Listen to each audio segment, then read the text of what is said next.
ભરૂચ જિલ્લાના ઝઘડિયા તાલુકાના Umrala police station વિસ્તારની સીમમાં ખેતરોમાં બોરવેલમાંથી કેબલ ચોરી કરતી ટોળકીનો ઉમરલા પોલીસે પર્દાફાશ કર્યો છે। ઉચ્ચ અધિકારીઓની સૂચના અને માર્ગદર્શન હેઠળ Umrala police inspector RC Vasava તથા તેઓની ટીમ પોલીસ મથક વિસ્તારમાં મિલકત સંબંધિત વણશોધાયેલા ગુનાઓ શોધવા કાર્યરત હતા। તે દરમિયાન પોલીસને ચોક્કસ બાતમી મળી હતી કે ઇન્દોર ગામની સીમમાં આવેલ ખેતરોના બોરવેલના કેબલની ચોરી બામલ્લા ગામે રહેતા કૌશિકભાઈ નરેશભાઈ વસાવા સહિત સંદીપભાઈ મેલસંગભાઈ વસાવાએ કરી છે। આ બાતમીના આધારે પોલીસે બામલ્લા ગામે દરોડા પાડી બંનેની સઘન પૂછપરછ કરતા તેમણે પોતાના અન્ય 5 સાગરીતો સાથે મળી રાત્રિના સમયે ચોરી કરી હોવાની કબૂલાત કરી હતી।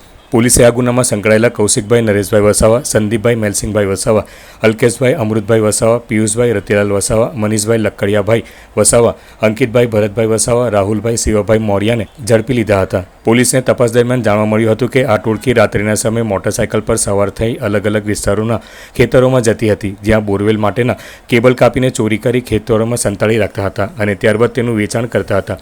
પોલીસે સીમમાં સંતાડેલો કેબલ ભરેલો કોથળો તથા ગુનામાં ઉપયોગમાં લેવાયેલી 2 મોટરસાયકલ કબજે કરી હતી। પકડાયેલા આરોપીઓ પૈકી કૌશિક વસાવા અને અંકિત વસાવા અગાઉ પણ મારામારી અને મિલકત સંબંધિત ગુનાઓમાં પોલીસ ચોપડે પડી ચૂક્યા હોવાનું બહાર આવ્યું હતું।